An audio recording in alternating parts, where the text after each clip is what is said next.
Hey everybody, Stu Smith here going live. Let's talk the CSS. It's the CSS Critique show anyway, so let's start off with a discussion on the CSS. What is the CSS? Combat side stroke, combat swimmer stroke. It is really a modified side stroke. And when we say side stroke, if you know of the elementary side stroke, that's what we're talking about.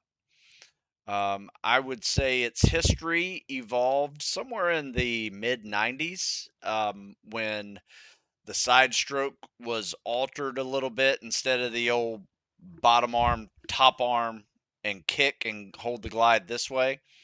Um, a very uh, experienced swimmer tightened it up a little bit and made it more of like a breaststroke recovery with both arms coming up tight underwater, and then you hold the glide here instead of a one-arm glide overhead.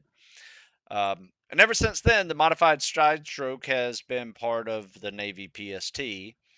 Before that, it was primarily the elementary side stroke and the breaststroke.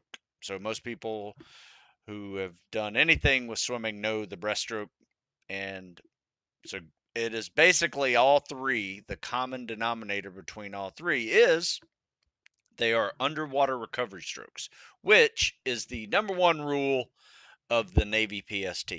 So if you're going to prepare for SEAL training, SWIC, EOD, diver, now SARC, or SO, independent duty corpsman, that basically work with recon and MARSOC units, you have to learn one of these three strokes. Typically, when you put on a big pair of fins, the old CSS, the old elementary side stroke turns into the CSS, and it is now what you do without fins as well. The only difference is with fins, you're just constantly flutter kicking. Without fins, you try to do one kick per stroke.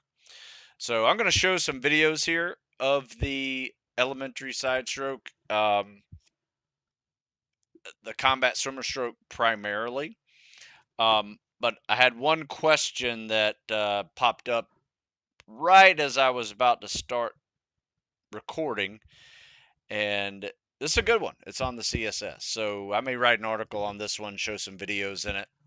Stu, I feel like I've been struggling with getting across the pool with minimum strokes. So just what I would say a good ballpark minimum stroke is to get across a 25-yard pool with the CSS. And if you count the pullout as a stroke, I would say 5 or 6 is a good, efficient method. But if you're somewhere in the 7s, 8s, probably average.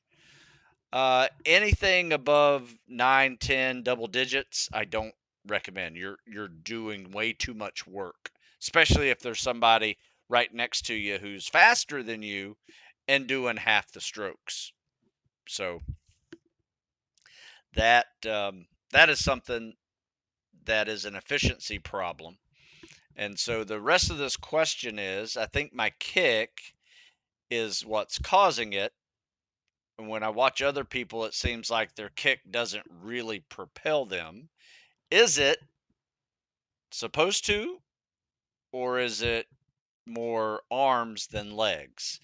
Good question. Because with freestyle, it is a lot more arms than legs. With the CSS, you still have that big kick with a scissor kick or a breaststroke kick. And when I say big, I don't mean wide. I mean big, powerful, short kick. But here's what makes it work. Tight arm recovery, right? Like keep your arms, if your arms are out here when you're recovering, right? They need to be up close, recovering like that, and then keep that streamline glide really tight, arms straight over your head, one hand on top of the other. Need to look like a torpedo, and hold that glide. That's what's going to make your kick better. In fact, I've seen some guys who have very little kick. They're just really kind of flicking the knees almost, and then they have this tight streamline and perfect recovery from the pulls into that glide position, and they glide no problem 3 or 4 seconds after that kick. So if you're not getting much glide out of your kick, it is either the streamline issue or you have a weak kick. And what I've been doing with a couple of folks who had a weak kick, and in fact, I may show a video of one of them today. I can't remember if he's in there, but it's getting better. He was like at 58-second 50s, right? Stroke looked good, but the kick was weak. And so what we've been doing is I put a big pair of scuba fins on him, and he's just been practicing the scissor kick and holding the glide. Get on the kickboard, big kick, hold the glide. Big kick, hold the glide with a pair of fins on. And it's just helping him strengthen the kick, working the back side of his foot on the front leg and the top side of his foot on the back leg, and just big kick and holding it together. So that's a good question. I like that. I'm gonna go with that one a little bit later and maybe show some videos with it as well. No questions over here on Instagram. Let's see what we got over here. I'm gonna show some videos here in a second. Thoughts on PJ and Crow? Do you know anyone who helps mentor those who want to go that route? I love your workouts and have stuck with them for a few years now. I just want some inside knowledge. You know what? I don't really. I mean, we have 2-3 guys right now that are preparing for PJ and Crow. One guy's going Crow, other guy's going PJ. So we're doing the drills they do. We're definitely in the pool. IFT prep, easy day, same as PST, except for a different order. Rucking, running, swimming with fins, lead arm, trail arm. This program will help you if you're doing it. My advice would be to maybe get involved with the SOCOM workouts. Jason Sweet, he's a former PJ that does training. There's a couple others out there you might be able to find. I just don't know if they're local to you. You may have to travel. Yeah, and somebody over here on Instagram says there's the PJ Foundation. They would likely have resources or possibly a mentor program. I will tell you this: once you enlist, you have resources to prepare you. There are, I can't remember what they're called. They're basically like mentors, but they're just training cadre that prepare people for the PJ or Air Force Special Warfare pipeline. Lots of swimming, lots of IFTs, different skills, and that's their job. So my advice is don't enlist until you're crushing that IFT. Then you can actually use their training to be more selection specific versus just trying to pass the IFT. That'd be my advice. All right, let's see what we got here. Looks like I'm gonna share my screen, show some videos. All right, so you guys can see that. Let me pull this one down here. All right, nice. All right, let's see. Let me make this a little bigger. All right, what are we looking here? Kick off the wall. All right, so we have kick off the wall. Good streamline. I like that. You see these little dolphin kicks there? Don't really think they're needed. I'm going to show you a really good dolphin kick here in a minute. I think those are just a waste of energy. And then you see how your head's looking straight up. Let's try to keep your head down. No need to look, at the wall that you're about to head into. Just keep your head down, looking at that black line. Overall, good. Top arm, bottom arm, kick. Notice he's likes to stay on the side versus roll over on his belly. Nothing wrong with that. You know, he's dense enough to where he's not floating and just plowing the water with that top shoulder. So his water is one of the reasons why I recommend people to roll over is get that top shoulder out of the surface tension. This isn't bad. I guess we're looking at a 50-second 50 here. Yeah, my advice is just keep that head down a little bit. You know, maybe look up every now and then for, you know, make sure you're about to not hit the wall, but no need to have, you know, looking forward all the time. Oh, there's one other thing I just noticed too on this one. Notice notice the bottom arm. Like he has his wrist like this, and it should be straight. Not sure why that's happening. I show it right here. See that? I mean, that little right there. See that right there? That's like pushing water, right? If you just use the old knife hand, you're gonna get through that water so much easier versus just, you know, holding the water like this. You want to be like this. But that, I mean, that's a minor critique. I mean, that's something that can be easily fixed. Good tight recovery, top arm, bottom arm, kick and glide. There you go. Not bad. That's pretty good. All right, let's see what else we got here. Share the screen again. I'm just going to go ahead and just show these videos. Let me start up here at the top. I think this might be one with fins. Yep, this is one with fins. So it's only a 25-yard swim. So let me show you this one real quick and we'll just show it over and over again. All right, let me start here. All right, so one thing I recommend when you kick off the wall is kick off the wall instead of like jumping in there and just starting to plow water with your head out of the water. Go underwater, get a kickoff. It's going to be awkward with the big, you got to flat foot it almost. But then while you kick off, throw a couple dolphin kicks in there with the fins, get some momentum going, then come up for your first stroke. Because this right here is going to slow you down, especially if you have to take a test,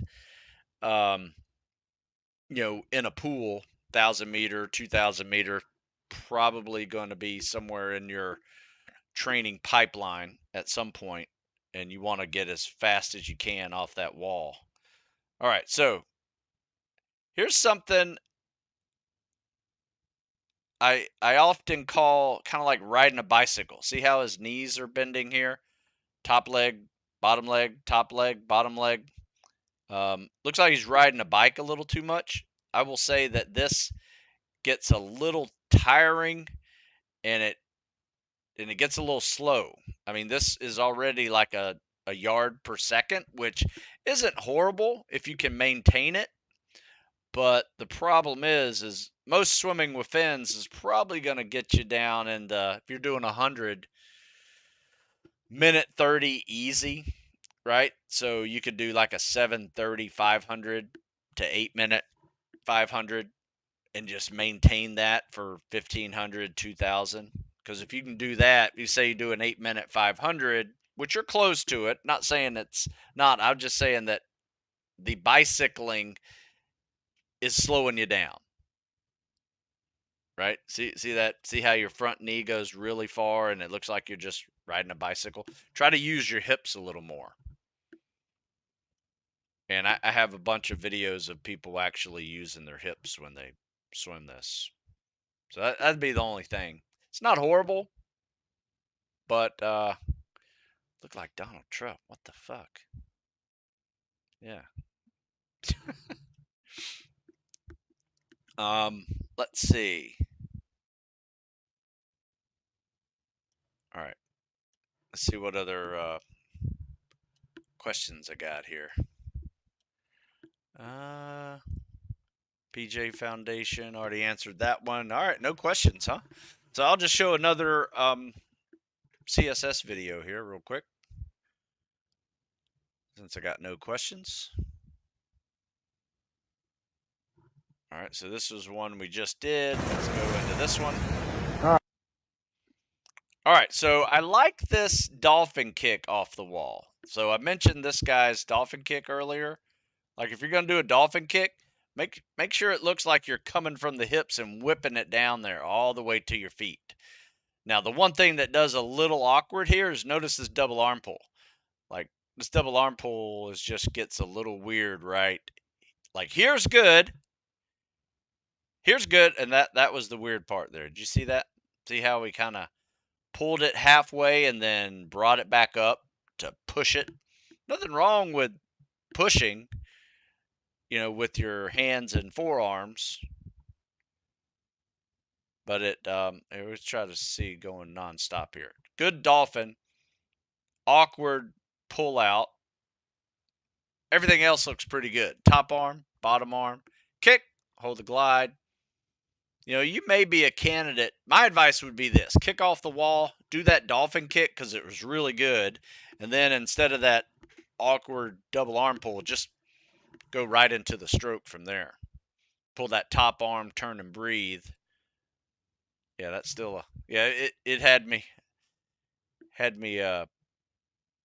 lose my train of thought. I was looking at it so much, and then they almost had a head-on collision there, so I missed some of the stroke. Let's see, something's really weird with my computer here. Top arm, bottom arm, 1 Mississippi, 2 Mississippi, pull. Yeah, this is good. Stroke solid. My advice is maybe take out the double arm pull, keep the dolphin kick. Like this right here, really good. Now from here, just go right into the stroke. Not sure that double arm pull is helping you. All right, let's see what's next. Do you have any words of encouragement for those looking to join the Spec Ops community? Good question. I always have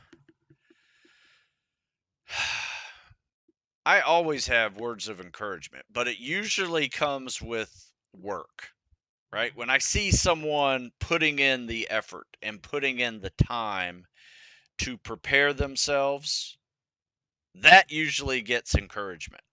My words of encouragement usually start with, you need to put in the work. You need to do the research and understand the job that you're preparing for, understand the fitness test that you had to prepare for, understand the selection, some of the specific events that you're preparing for, understand the job afterwards, where you're going to be living.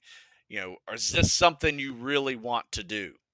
Right. And depending on the Spec Ops unit that you're going to, you're probably going to be away from home longer than you are at home every year. Sometimes that's, anywhere from 6 to 9 months away. You're doing your job, doing cool things, but, it comes with a cost. So it really depends. If you're at an operational unit, you're going to be gone a lot. So my advice, if all of that still inspires you to want to go do this, then you don't need any words of encouragement from me. You're ready. You're ready to start preparing, right? If any of that dissuaded you, then I would say that you might want to look at something else, especially if someone that just mentions, hey, it's hard, it's tough, it's a tough life, it's tough preparation. It may take you a year or more just to prepare to be a good candidate. If that still motivates you to go serve in that fashion, good job. That's what we need. We need people to realize that it's a tough road in front of them and still be even more dedicated to that training versus, oh, that kind of sucks. Maybe what other jobs are there? Right? Not knocking that. I did the exact same thing when I was considering medical school after getting out of the military. I was like, what's medical school require of me? Started doing some research. Ooh, I got to take this test. I probably need to take another year of biochem and other medical pre-med type courses. Okay, that's going to suck. Then I got to prepare for this test and do that. And I was like, maybe there's something else I can do. Because I just, you know, newly, fresh out of the military, new baby, new wife. There was a lot to juggle in that time. People do it, and God bless them. But I realized that wasn't my choice. Let's see. Tom says, I think your service to the country as a coach is even more valuable than your actual service to the Navy. Well, thank you, which is quite an accomplishment. Can you comment on this? Well, I will tell you this. I only served for 8 years. I mean, I did 4 years at the academy plus 8 years active. I enjoyed it a lot. Um, but like I just mentioned, there's a big sacrifice that comes to it. And at some point, you have to make a decision that not only just involves you and what you want to do for your career, but how that affects your family and your relationships. But I will tell you this, I have been a coach much longer than I was in the military. I enjoy being a coach. It is something that brings me joy every day. And what I mean by that is, like, I'm excited today because in 3 hours I get to coach, a group of people preparing for spec ops swimming, and I enjoy doing that. Um, I just got through working out for the last 2 hours with a group of guys preparing for military service. I enjoy doing that, and seeing these young men and women prepare like that just gives me hope for the future. So I'm glad I'm doing what I'm doing, be honest with you. Let's see, do you have any tips to reduce anxiety the day of the PST? I've always had trouble sleeping the night before, and I feel like this impacts my performance. You know what? I've written a lot of articles on that exact topic. In fact, you can even called it the same thing you just did. Uh, you do PST anxiety, Stu Smith, a couple older articles in there. But I've also done a YouTube video on it. In fact, you can check it out at right here. I'm going to put this in the comment section over on YouTube. But if you Google up PST anxiety, Stu Smith over at YouTube, you'll see a video on it. You'll also see sleep tips, Stu Smith, things that can help you go to sleep. In fact, I wrote a couple of these at military.com.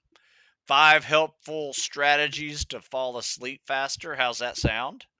Great article. In fact, I think I did a podcast on that one recently as well. So check out that article. And those two combined to give you some tips on dealing with the test taking anxiety that everybody gets. My advice is do this, especially for the PST, is every swim day when you go swimming, you start off with a 500-yard swim. This 500-yard swim is what you're going to be tested on in the future. But when you make it your warm up, you now just made it less stressful because now you can go into the PST and say, oh, this is just my warm up. Easy day, right? And you get good enough at that 500, it can be your warm up. You don't have to like blow it all out in the pool and then suffer through the calisthenics and cardio because you've, just left it all in the pool. That's not what the PST is for. You should swim fast, you should swim efficient, but you got 4 more events after that swim. So literally say, this is just my warm up, right? See what that does for you. It should help you. Hey, I'm from Nepal. Really want to join SF and have way to. Is there anything to consider before trying and any history of foreign people who joined? Oh, yeah, absolutely. I mean, you have to become a citizen of the U.S. before you can go into special ops. If you want to just join the military, as long as you have a green card, you can. And then you might expedite becoming a citizen because you're in the military. Um, in fact, let's see, foreign military, Stu Smith, special ops. Believe it or not, written an article about it.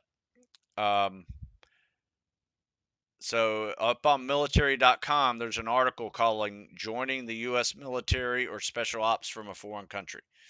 It's just a question that is often asked, and so I wrote an article on it. You can check it out over here. So literally, seriously, if you're looking for some questions, you can definitely put it in the Google machine, put my name on the end of it with a question, and I might have written an article about it. I've been doing this for a while, writing 3 or 4 articles a week for over 20 years. I got a bunch out there. Just bought your book, Study Up on the Swim. I went from 1044 to a 957 just off technique alone. Ah, that's nice. That's really good. Drop a minute. Get you some tight swim shorts. Probably drop another 20 seconds and consider taking out that double arm pull. Might drop another 30 or 40 seconds. In fact, the previous live Q&A was on that topic, dropping a minute off your CSS. Check out that video we did last week, I think it was, or the week before. Juan has a question. Hey, Stu, could you speak on your career as a SEAL officer? Specifically, how long were you boots on the ground, operations, planning, strategic? One more question. Do you have any advice for those getting through selection deployment while married? Um, my time in the Navy was not spectacular. Um, I was at a SDV team. There was no combat operations going on in the 90s that we were involved with. Just lots of training. Even our deployments was lots of training. Um, and in 98, 99, you make a decision on, do you want to stay in and keep doing that? Little did I know that we'd be in a 20-year war shortly thereafterwards. So not much to tell. I can tell you this, for 2 years, I was gone 9 months a year, and that makes you assess, what you're doing. Any advice for getting through selection or deployment while married? Well, I got through selection while dating my wife. I got through a deployment while being married. My advice is find somebody who does not need you, period. Like, it's nice to have you around, but she's perfectly capable of living life without you because she will have to do that for a lot of time. But it's your job to keep her informed of everything that's going on, what you can, like when you'll be back, and get on a schedule. When you come home, don't disrupt her system of taking care of things. That's really important. Um, yeah, you just follow the boss when you come home. And communicate as much as you can. Nowadays it's a lot easier. I used to write letters to my wife, or we had a phone bill that was insane whenever I was able to talk to her from Europe or wherever we were. And um, you don't have those issues anymore. You can communicate all the time. But make it a point to to communicate as often as you can. It doesn't have to be daily. Sometimes that's not a good idea because all you do is get stressed out from hearing, something that went bad over there and you can't do anything about it. Um, but maybe you can't. Maybe you can advise her on, dealing with that stuff. So there's just so much more to it than just me talking about a minute answer on that. But yeah, communication's key. Let's see, what else we got? Are you in the military or a fitness coach? Do you respond to questions? I'm responding to those questions right now. I was in the military and I coach people who are going to the military or law enforcement or firefighters. Um, and I write about it, articles, books, podcasts, you name it. Just bought your book. Oh, I think you just told me that. I noticed towards the fifth lap, I start feeling hypoxic. Um, can't hold my glides as long as off the wall. You know what that means? You're not in swimming shape. In fact, I wrote an article just for you. It's called Dude, You're Not in Swimming Shape. That's very common. In fact, read this article. In fact, it will have that very, very common question in there. No problem. Glad to help you. How can I buy your books? You can go to stewsmithfitness.com and you'll see over 40 different books there. Books, ebooks, coaching programs, you name it. In fact, if you use the LIVE15 coupon code, you'll save 15% for just being part of my live Q&A show today. LIVE15 saves you 15% off those books and ebooks. Let's see, what else you got? What's the longest swim in buds? It is I think it's 5 nautical miles is the longest swim. But if you do the math on 5 nautical miles, that's 10,000 yards. So it's almost 6 miles. Just because a nautical mile is about 250 yards longer than a regular land mile.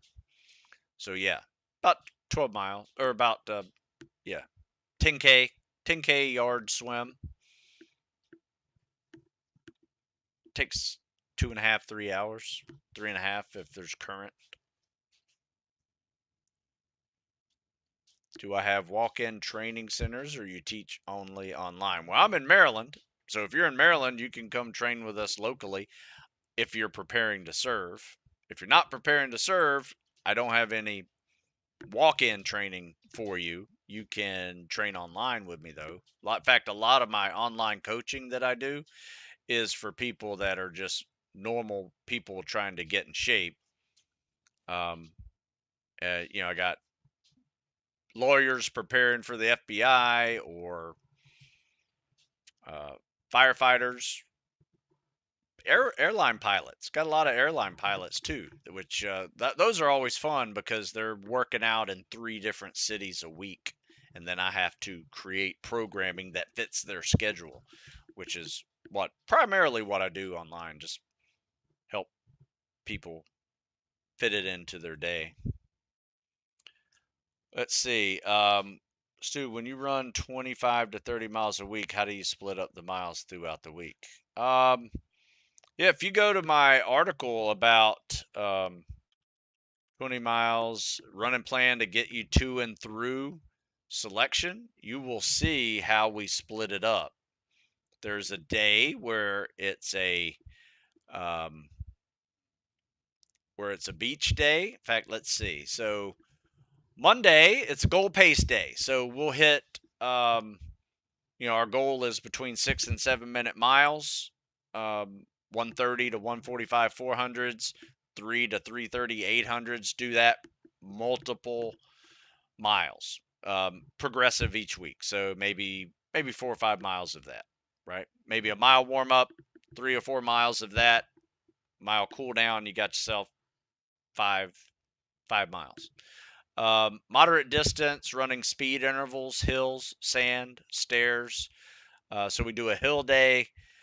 We do a track day where we're mixing in sprints and bleachers and goal pace again. We do a beach day, soft sand running on the beach, working legs.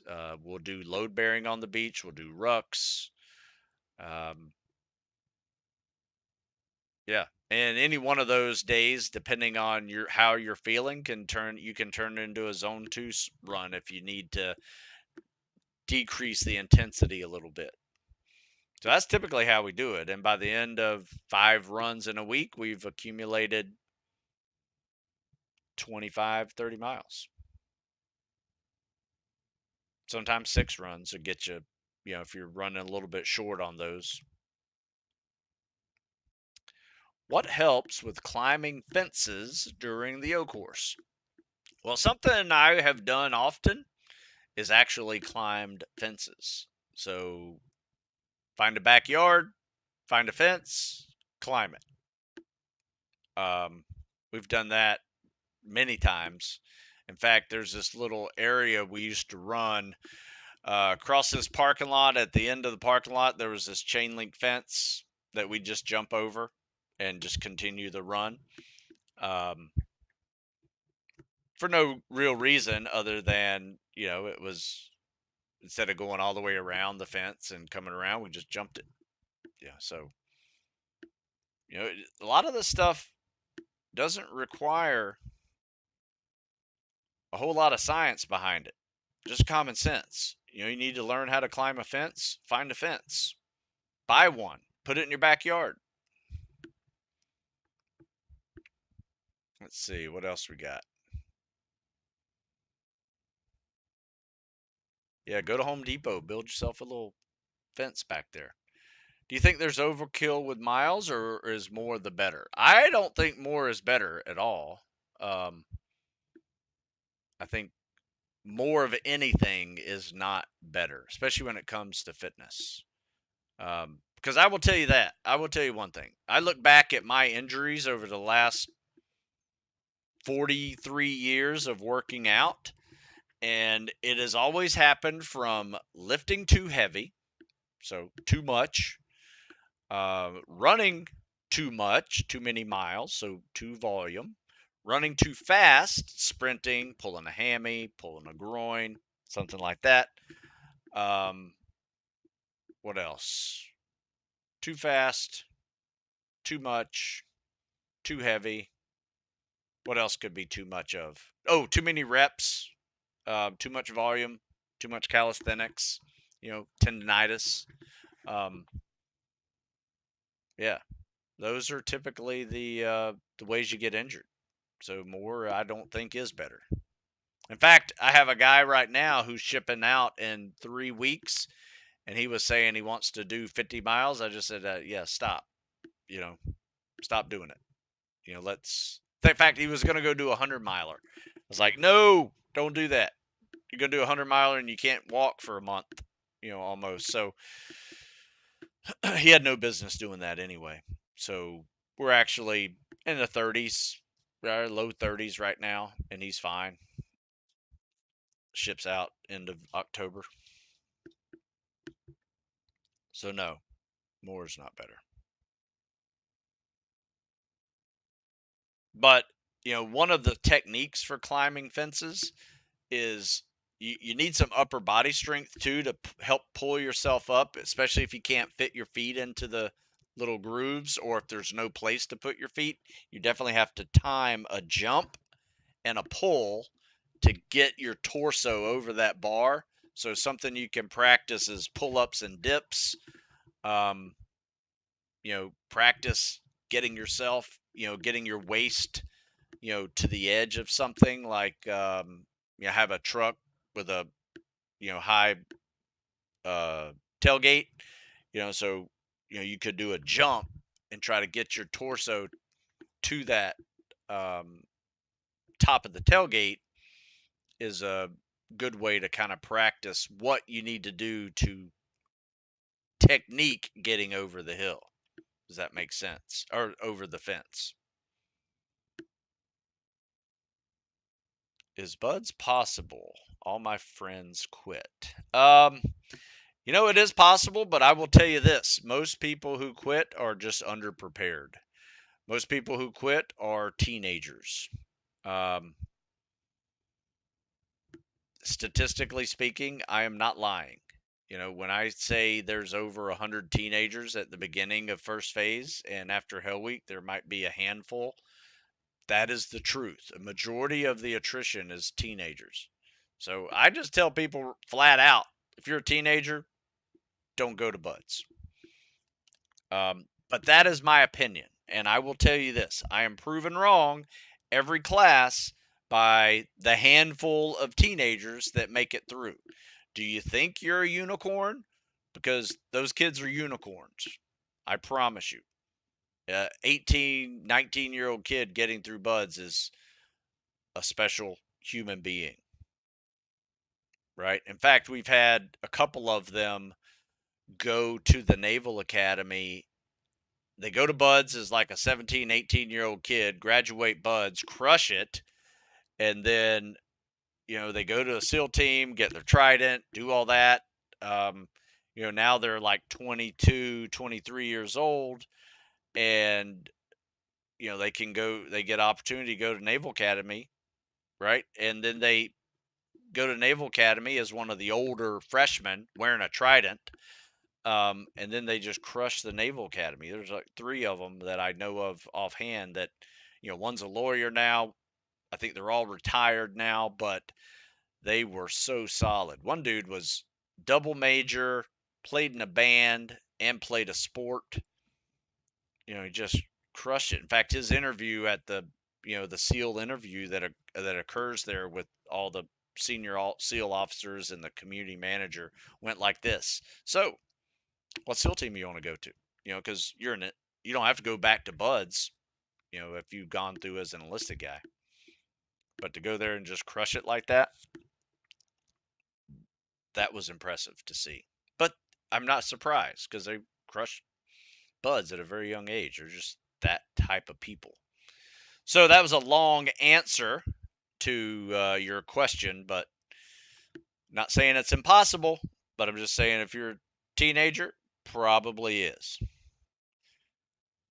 What's the best tip for a 9-minute mile and a half? Learn how to run a 6-minute mile, learn how to run a 3-minute half mile, and learn how to run a 1:30 quarter mile. And then put those all together.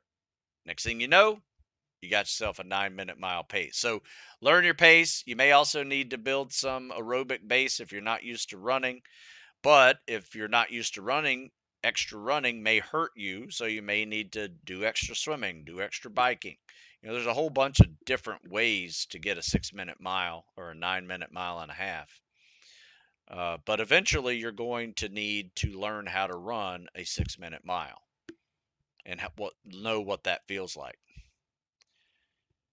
Yeah, started in the Naval Academy with a trident was a big flex for those dudes. In fact, when I was there as an instructor, I just made those plebe SEALs my part of my instructor staff. Like they got to yell at upperclassmen going through the screener because they already been to buds. I treated them like SEALs.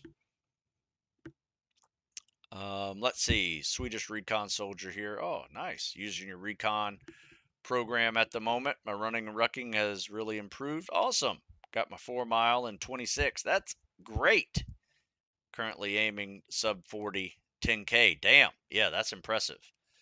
Yeah, the United States Ranger test is a 5 mile in under 40. Most of them get it in under 35, those that are competitive, but a 10K, which is 6.2 miles under 40 is legit. That's really good, man. Good job. Glad you're part of NATO. I'm about to be 26. I'm also in the reserves right now. Awesome. Yeah. Then train. Train hard. You can do it. Long-time viewer, first-time watcher. Okay. Ever train someone that can't do a pull-up or push-up? If so, what did you have them do for their first one? Currently struggling to do mine. Your first pull-up and push-up is a strength exercise. Your 20th one is now an endurance exercise. So train for strength first. So I would say if you can't do regular push-ups, do knee push-ups. If you can't do pull-ups, do banded pull-ups. You can also mix in some other pulling and pushing exercises: bench press, overhead press, dips, pull downs, rows, bicep curls. All of those are going to help you with your pulling and pushing muscles to where you can eventually pull and push your body off the ground and over the bar. So my advice would just go with a standard strength routine for now, though, try to do a pull up and push up, when you're doing upper body stuff. Next thing you know, you're doing them. But yeah, I have trained people for that. Can you do anything to prepare for pool comp? That's a tough one. My advice: just be good in the water. I started scuba diving when I was like 13, 14 years old. Um, so, not being new to having a regulator in your mouth and breathing underwater might be a benefit. For me, I think it was. I got pool comp done first time. Didn't have to fail it and wait in line to fail it again. So I don't know if that helped me, but I'm giving it credit. What are some buddy toe workouts? We do buddy toe workouts with a buddy. Basically, we do something we call life-saving lunges. So somebody drops down to the bottom of the pool. In fact, you can Google that term, life-saving lunges. Look up, you'll see videos of us doing it on YouTube. Somebody goes to the bottom of the pool. Your buddy goes down and rescues you, right? Arm over the shoulder, under the armpit, start swimming to the other side of the pool. You got to swim 25 yards with your buddy to the other side of the pool. Then you both get out and you walking lunge back to the deep end where you switch roles. Now your buddy is rescuing you. That's a really good one. And you do that 5 times each. That's probably the best. If you don't have a buddy to do, my advice would be to maybe swim a brick. I don't know. It's kind of tough. It's kind of tough to do it without a buddy, to be honest with you.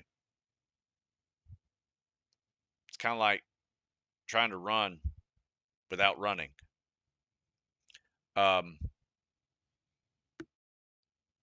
Let's see here. Was Hell Week harder or easier than you expected? Or was it exactly what you thought it would be? Good question. I'm gonna end on this one. I gotta shut it down. But I would say I figured it was hard. I watched a couple of Hell Weeks before going through Hell Week, and it didn't look a lot of fun. I remember waking up on a Wednesday and then realizing while I was eating breakfast, I'd already been asleep for 2 nights and they had not been. So I knew it was a gut check. And as long as you know it's a gut check and you just have to really just work really hard and make it to the next meal, every 6 hours you get a meal, it takes some of that impossibility factor out of it, especially when you see dudes doing it too. So, yeah. All right. Nice work. Thanks for the questions. I do appreciate them. I'm going to shut it down, but I appreciate you watching. If you got any questions, you can always send them to me, stu@stewsmith.com. I do answer my emails, or you can just respond into the DMs or comment section over here on YouTube. I do answer those as well. And then go to stewsmithfitness.com. Got hundreds of articles over there. You got a question you forgot to ask? Go to Google machine, put my name in it, ask the question. Might have written an article about it. But if I missed your question, I apologize. Just send it to me, stu@stewsmith.com. And don't forget, Live 15 saves you 15% over at Stu Smith Fitness. Lots of programs over there that get you through what you need to get through. All right, man. You guys have a good one.